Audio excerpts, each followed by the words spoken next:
삶의 순간마다 힘이 되는 음악, 인생을 바꾸는 음악의 힘, 이현모 지은책, 화해하고 싶을 때라는 타이틀로 요하네스 브람스 바이올린과 첼로를 위한 이중협주곡 제2악장을 소개합니다.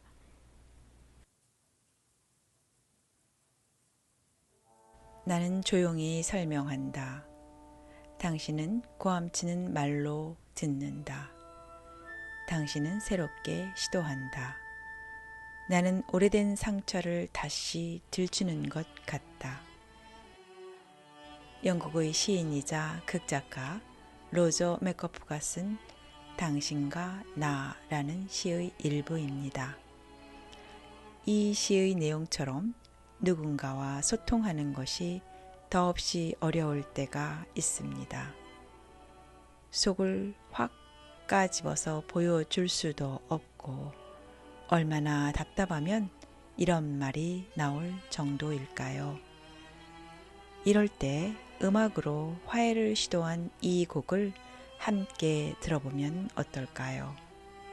일반적으로 이중협주곡으로 불리는 브람스가 작곡한 바이올린과 첼로를 위한 이중협주곡은 소통의 어려움을 해소하기 위한 과정에서 탄생했습니다.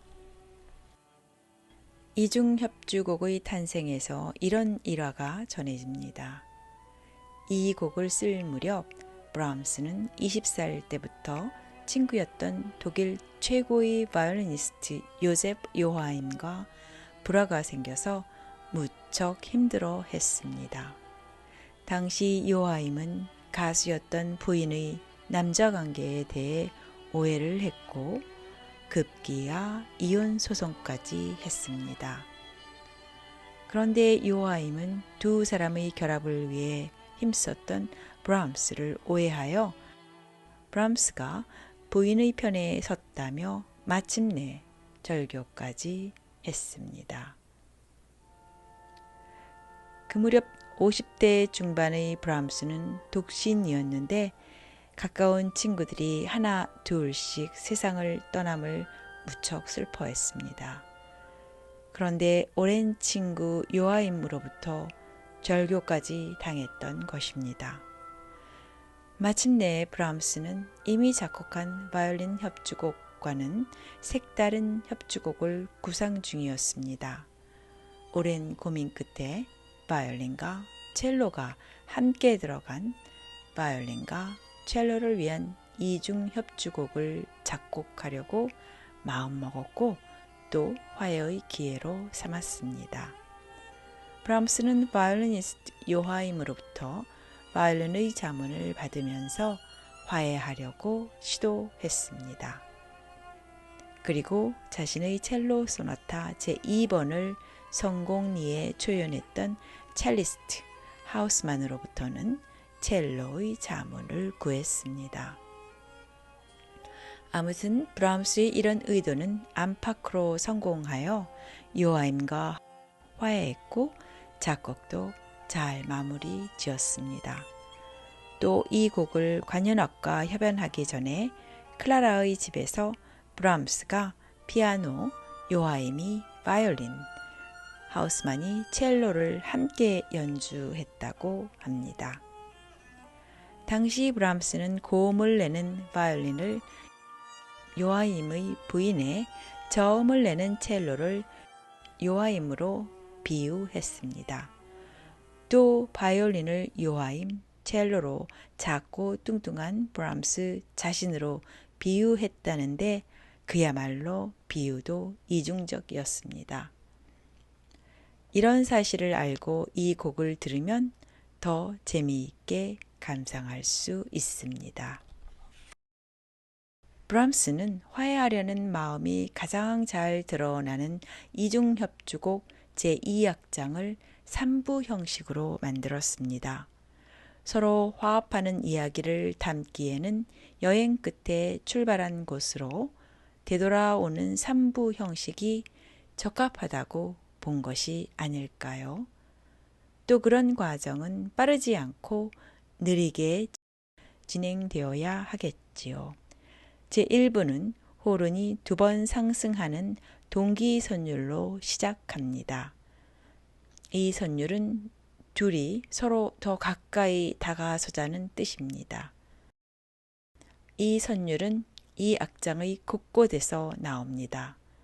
이어서 독주 바이올린과 첼로가 쓸쓸하지만 완고함이 묻어나는 듯한 주제의 선율을 연주합니다. 아직 상대방의 쓸쓸함보다 자신의 쓸쓸함을 먼저 알아달라고 서로 내세웁니다. 제2부는 한가한 느낌으로 관악기가 연주한 후 이어서 독주 바이올린이 사랑스러운 선율을 먼저 연주하고 독주 첼로가 이어받은 후 바이올린과 첼로가 앞서거니 뒤서거니 하며 서로 어울립니다. 바이올린과 첼로는 각자의 개성을 드러내면서 잘 어울립니다. 헤어져 있는 동안 외로웠던 것을 보상받으려는 것처럼 말이지요. 제3부는 제1부의 선율을 바이올린과 첼로가 함께 재현하지만 리듬과 선율이 온화한 분위기로 바뀝니다. 헤어져 있는 동안 외로웠다는 것을 확인하고 이제는 함께 어울리며 잘 지내자는 선율로 말입니다. 종지부 코다는 제2부의 사랑스러운 선율로 시작되고 두 악기가 번갈아 가면서 응답한 후 두 악기가 소리를 맞춰서 점점 작은 소리로 끝납니다. 바이올린과 첼로는 모든 악기 중에서 가장 선율적이고 표정과 변화가 풍부한, 즉 개성이 뚜렷한 악기들입니다. 두 악기가 고도의 기교를 뽐내면서 서로 호흡도 맞추고 또 관현악과 호흡을 맞추기란 쉽지 않은 일입니다. 하지만 함께 호흡을 맞추며 연주할 때 매우 아름다운 소리를 들려주지요. 화해하는 일은 브람스의 이중협주곡처럼 개성이 뚜렷하고 또 표현도 서로 다른 사람들이 싸움을 멈추고 서로 감정을 풀어내는 것입니다. 화해하고 싶을 때 화해하고 싶은 사람과 함께 이 음악을 들을 수 있다면 기쁨은 배가 될 것입니다.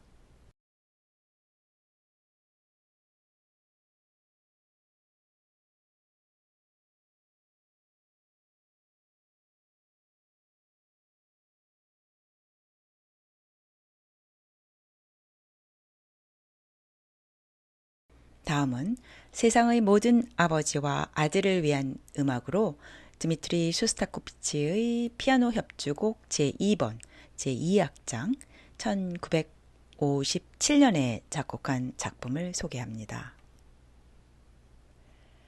당신은 아들에게 어떤 아버지입니까? 오늘날 수많은 아버지가 과거 자신이 간절히 원했던 그런 아버지가 되려고 노력하고 있습니다. 요즘 아버지는 자신이 자녀에게 미치는 정서, 심리, 정신적 발육에서 반드시 맡아야 할 결정적 역할이 있다는 것을 잘 알고 있습니다. 그런데 모든 아버지가 갖는 원초적인 두려움이 있습니다. 자기 아버지의 전철을 밟을지도 모른다는 두려움입니다. 더구나 올바른 아버지 역할에 대해 배운 적이 없다는 불안도 있습니다. 또 아들은 사나이답게 거칠게 키워야만 험한 세상에서 잘 적응할 것이라는 근거 없는 통설 외에도 아들 앞에서 화내는 것 이외에 다른 감정을 잘 드러내지 못하게 하는 왜곡된 환경이 아버지의 역할을 더 어렵게 만듭니다. 아버지도 누군가의 아들입니다. 지금 아들에게 무심코 주는 상처는 과거의 아버지가 할아버지로부터 받았던 상처가 대물림되어 전해진 것입니다. 좋은 아버지가 되기 위해 노력하기는 쉽지 않은 일입니다. 그 과정에서 수많은 난관에 부딪히게 될 것입니다. 제대로 배운 적도 없고 또 자신의 상처를 딛고 일어서야 합니다. 그럼에도 불구하고 희망적인 것은 자신의 아버지보다 더 좋은 아버지가 되려는 열망에 있습니다. 그런 열망을 가진 모든 아버지에게 이 음악이 좋은 선물이 되길 바랍니다. 구소련의 음악가 쇼스타코비치에겐 모스크바 음악원을 다니는 19살 된 아들 막심이 있었습니다. 막심은 피아노 연주도 곧 잘해서 아버지는 아들을 무척 자랑스러워 했습니다. 쇼스타코비치는 19번째 아들의 생일을 축하하기 위한 선물로 피아노 협주곡 제2번을 작곡했습니다. 그 몇 해 전에 아들 막심과 함께 연주하기 위해 2대의 피아노를 위한 작은 협주곡까지 작곡했다니 아들에 대한 사랑이 정말 대단하다고 할 수밖에 없군요. 피아노 협주곡 제2번 초연 때 막심이 직접 피아노 연주하는 것을 본 작곡가 아버지는 얼마나 흐뭇했을까요? 제2악장은 2부 형식이며 느리게 연주합니다. 현악기가 비장하면서 슬픈 느낌을 주는 사라반드를 처음부터 연주합니다. 여기서 사라반드는 장중한 분위기의 춤곡을 말합니다. 왜 처음부터 쇼스타코비치는 무겁게 시작할까요? 사실은 이 곡을 작곡하기 몇 년 전 2대의 피아노를 위한 작은 협주곡을 작곡한 해에 사랑하는 아내를 사고로 잃었습니다. 쇼스타코비치는 그 후 한동안 충격에서 벗어나기 힘들었고 그 와중에 사춘기를 보내고 있던 2 자녀를 가정부에게 맡겨놓은 채 호라비로서 제대로 돌보지 못했습니다.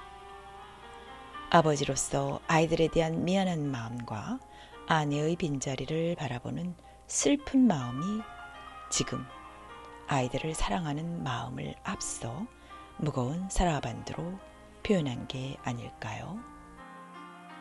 이윽고 피아노가 야상곡풍의 서정적인 선율을 노래합니다.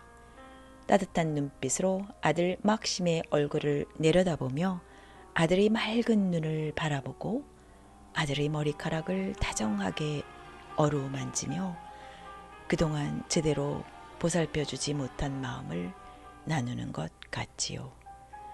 또한 연인에게 하듯이 세상을 떠난 아내를 떠올리며 사랑을 노래하는 것은 아닐까요?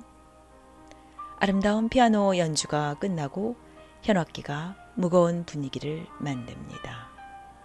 이어서 피아노가 사라반드의 선율을 현악기가 야상곡의 선율을 서로 바꾸어 연주하며 혼란스러운 분위기를 잠시 만듭니다. 이 부분은 가족 간의 사랑이 안정적으로 되기 전에 거쳐야 할 감정의 혼란스러움을 보여주는 듯합니다. 지금까지 아버지의 마음 깊은 곳에서 뒤엉켜 가라앉아 있었던 자녀와 아내에 대한 미안함, 슬픔, 그리고 사랑의 감정들을 마지막으로 드러내는 부분입니다. 그 후에 피아노가 야상곡풍의 서정적인 선율을 다시 연주하다가 조용히 마칩니다. 이제부터 안정적인 사랑이 영원하리라는 것을 확인합니다. 저는 이 곡을 들을 때마다 가슴 한끝이 저립니다.